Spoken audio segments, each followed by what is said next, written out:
आदाब दोस्तों, मैं Mohammad Khalid the strong signal में आपका स्वागत है। दोस्तों, श्राइन बोर्ड पे जो सवालात उठे, बातचीत करते हैं कटरा मेडिकल कॉलेज की। कटरा मेडिकल कॉलेज की जो मान्यता वापस हो गई, उस लेटर में जो परमिशन का लेटर था वो लेटर वापस क्यों हुआ, और जिन संगठनों ने ये आवाज़ उठाई थी कि जम्मू कश्मीर के अंदर मुस्लिम बच्चे जहाँ पे हिंदुओं का चढ़ावा चढ़ा हो वहाँ पे नहीं पढ़ सकते, इसके क्या कारण है, लीगली क्या कारण है, टेक्निकली क्या कारण है, और जितनी यूनिवर्सिटी इंडिया के अंदर चल रही हैं वो कैसे चल रही हैं, और ये मेडिकल कॉलेज कैसे चलना था, ये भी बातचीत करते हैं। सबसे पहले कल हमारी बजरंग दल के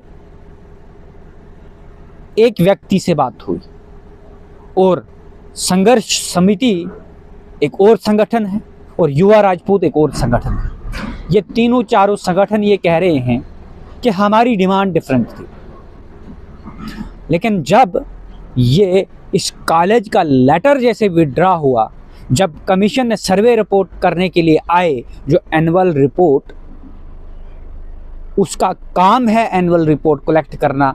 अगर एनुअल रिपोर्ट में कोई भी कॉलेज ऐसा पाया जाए कि जो उसका क्राइटेरिया है वो क्राइटेरिया फुलफिल वो यूनिवर्सिटी नहीं करती है, तो उस क्राइटेरिया से उनके पास पावर है, वो पावर एक्सरसाइज करके अपना लेटर ऑफ परमिशन वापस ले सकती है। वैसा ही हुआ।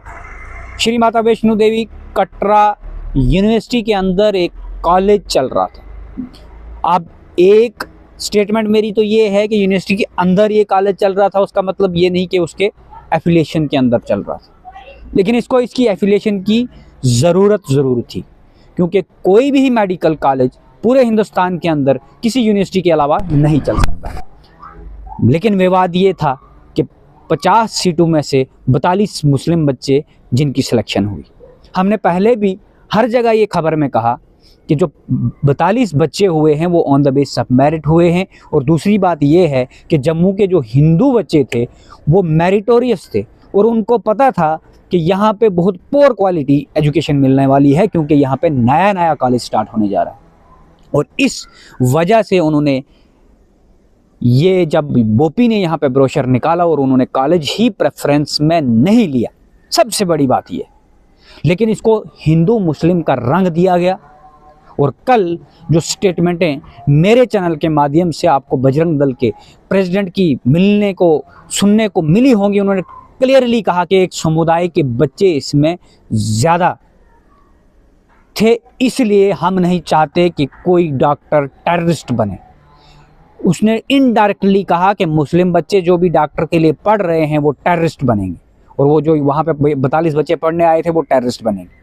ये मानसिकता के लोग 10-10 लोगों का संगठन है, और वो संगठन आकर पूरे जम्मू कश्मीर के हितों का फैसला करते हैं, जबकि संगठन कोई भी एसोसिएशन, कोई भी वो सोसाइटी के वेलफेयर के लिए काम करती है। लेकिन हमने पहले संगठन ऐसे देखे जो संगठन जम्मू कश्मीर के अंदर आने वाले सदियों तक ये कॉलेज चलता, और 50 डॉक्टर हर साल MBBS डॉक्टर इस कॉलेज से निकलते, और उसके बाद PG की भी क्या पता सीटें मिलती, क्योंकि श्राइन बोर्ड ने खुद ये कॉलेज दिया था, क्योंकि श्राइन बोर्ड के पास इतना पैसा था। कोई भी उद्योगपति 300 से 600 करोड़ पैसा शो नहीं कर सकता, और किसी की ताकत नहीं है कि वो अपना मेडिकल कॉलेज खुलवा सके। उसके बाद फिर गवर्नमेंट से अप्रूवल लेना है, स्टेट गवर्नमेंट से नहीं, सेंटर से लेना है, नेशनल कमीशन से लेटर मिलता है, और उसके कितने एलिजिबिलिटी क्राइटेरिया है, कितने एकड़ ज़मीन आपके पास होनी चाहिए अपनी, उस कॉलेज के नाम करनी पड़ती है। ये सारे क्राइटेरिया फुलफिल करने पड़ते हैं, और उसके बाद एक कॉलेज ओपन होता है। लेकिन बदकिस्मती की बात यह है कि जम्मू कश्मीर के अंदर, जब कल मैंने उनसे क्वेश्चन पूछा कि ये कॉलेज जो खुला था, इस कॉलेज की एफिलिएशन कहाँ पे थी, वो कहते हैं यूनिवर्सिटी से इसका कोई लेना देना ही नहीं है।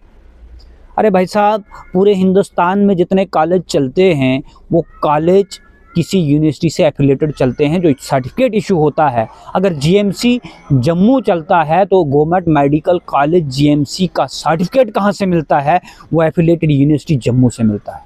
कश्मीर GMC श्रीनगर चलता है तो उसको कश्मीर यूनिवर्सिटी से मिलता है। तो कहीं पे भी कोई भी कॉलेज अगर चलेगा उसका एफिलिएशन किसी यूनिवर्सिटी या डीम यूनिवर्सिटियों के अंदर होता है।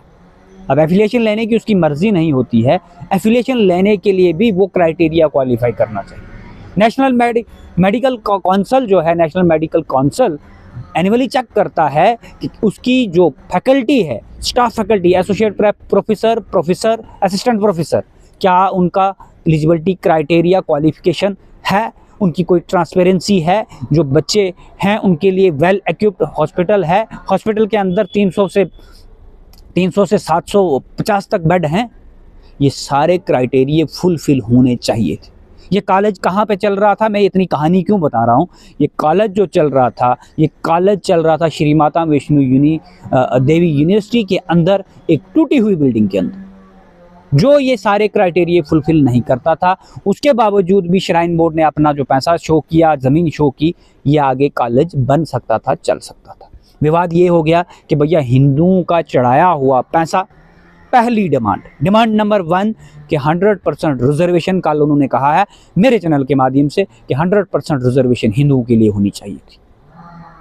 और दूसरा नंबर ये कि मुसलमान बच्चों को वहाँ पे नहीं पढ़ने देना है, हिंदू बच्चे पढ़ने चाहिए।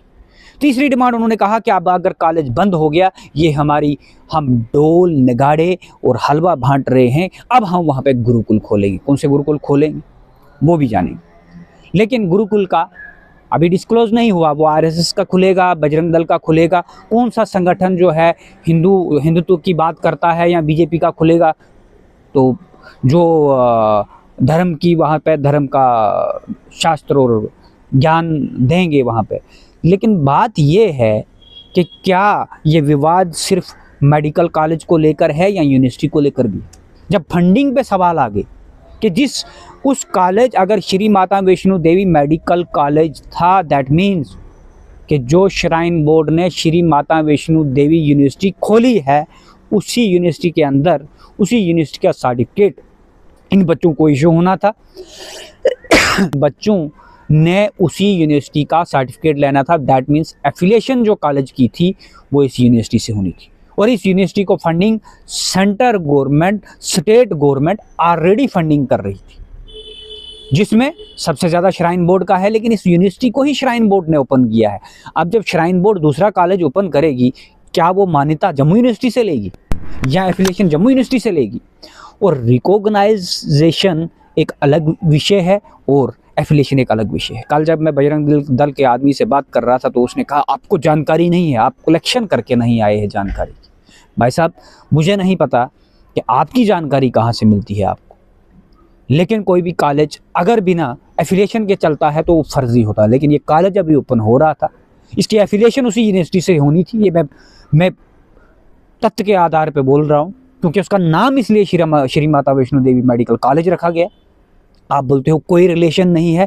अगर किसी कॉलेज का किसी यूनिवर्सिटी से कोई रिलेशन नहीं है तो वो कोई सर्टिफिकेट भी इशू करने के लिए काबिल नहीं है, वो फर्जी माना जाता है। तो ये बातचीत थी सारी। लेकिन अब डिमांड की बात करें, फिर वो अननेसेसरी सुप्रीम कोर्ट को कोर्ट करने लगे। सुप्रीम कोर्ट की किसी भी जजमेंट को कोर्ट नहीं किया। कहा कि सुप्रीम कोर्ट ने कहा है रिलीजियस प्रैक्टिस करना, हमारा आर्टिकल 30 कहता है, लेकिन हम पे रिस्ट्रिक्शंस। आर्टिकल 30 कहता क्या है? वो कहता है कि रिलीजियस इंस्टीट्यूट एस्टेब्लिश करने का किसी भी माइनॉरिटी को अधिकार है। अरे भाई, अगर आप कह रहे हो कि हिंदुओं का चढ़ावा चढ़ता है, हिंदुओं की रिजर्वेशन होनी चाहिए, तो पूरे हिंदुस्तान में 80% हिंदू है। अगर जम्मू कश्मीर माइनॉरिटी में है लेकिन स्टेट इसको डिफाइन नहीं करती है, पूरे हिंदुस्तान का चढ़ावा आता है। अगर सिर्फ जम्मू कश्मीर के लोग श्री माता वैष्णो देवी श्राइन बोर्ड के अंदर चढ़ावा देते हैं तो आपका ग्राउंड बिल्कुल सही है कि आपको वहाँ पे रिजर्वेशन मिलनी चाहिए।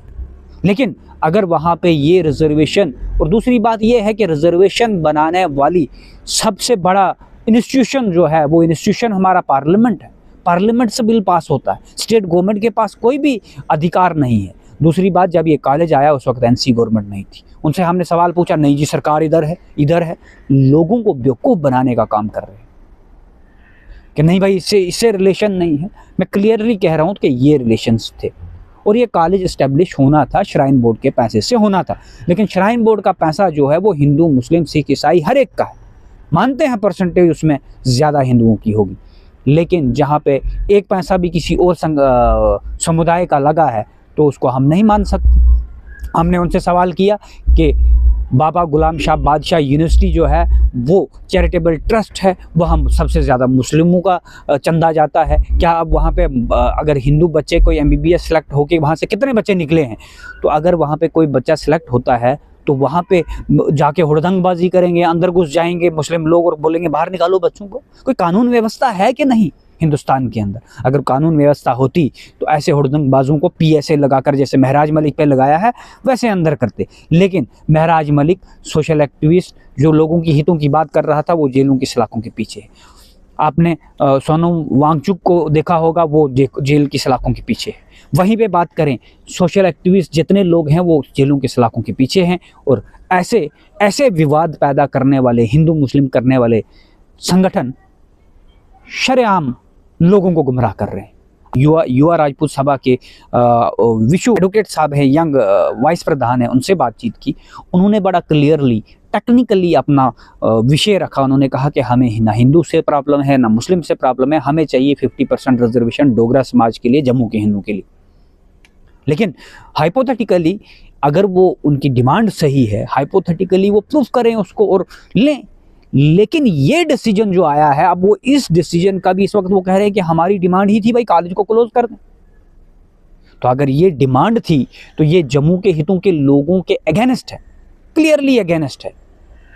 उसमें अगर ये जम्मू के लोगों के हितों के अगेंस्ट है, लेकिन आप हिंदुस्तान के अंदर अगर 50 सीटें बननी थी, कहीं बाहर से भी आके वहाँ पे कोई डॉक्टर बनता, तो भी आप गलत है।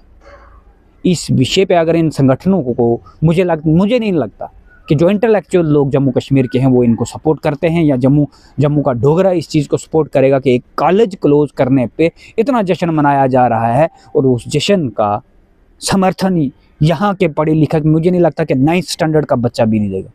उसके बावजूद इन लोगों को शर्म नहीं आती है, क्लियरली कहते हैं जी हमारा संघर्ष ये था। संघर्ष क्या था? एक कॉलेज को बंद कराना, और उस कॉलेज के अंदर मेडिकल स्टूडेंट, अगर वो स्टूडेंट जो 42 वहाँ पर सिलेक्ट हुए थे वो नहीं पढ़ते, वो वहाँ से मूव हो गए। लेकिन कॉलेज बंद करवाना, अब कॉलेज बंद हो चुका है, लेटर ऑफ परमिशन वापस हो चुका है। अब आगे क्या होता है, क्या मेडिकल कमीशन या सेंटर का जो कौंसिल है वो दोबारा से इस कॉलेज को देगा, दोबारा से सैंक्शन मिलेगी, या ये कॉलेज फॉरएवर के लिए बंद हो जाएगा? तो अगर मिलेगी तो क्या इसको माइनॉरिटी इंस्टीट्यूशन घोषित करेंगे? अरे माइनॉरिटी इंस्टीट्यूशन, आप एक सिंगल कॉलेज को माइनॉरिटी इंस्टीट्यूशन घोषित नहीं कर सकते हैं। आपको उस माइनॉरिटी इंस्टीट्यूशन की माइनॉरिटी यूनिवर्सिटी के अंदर एफिलिएशन होनी चाहिए। और हिंदी माइनॉरिटी इंस्टीट्यूशन हमें बताइए हिंदुस्तान में कहाँ कहाँ है, और उसमें एफिलिएशन करवाइए, आप खुलवाइए कॉलेज। लेकिन जो 50 सीटें जम्मू कश्मीर के, वो हिंदू हो, सिख हो या ईसाई हो, जो 50 सीटों का लॉस हुआ है, ये कल को 100 हो सकती थी, उसके बाद यहाँ पे PG भी हो सकती थी और कॉलेज भी खुल सकता था। अगर श्राइन बोर्ड के पास इतना पैसा था वो यूटिलाइज करना था। अगर वो गुरुकुल खुलवाना है, आपने कौन सा गुरुकुल खुलवाना चाहते हैं? और 10 लोग गुरुकुल खुलवाना चाहते हैं, क्या पूरे जम्मू कश्मीर के लोगों की मर्जी ये थी?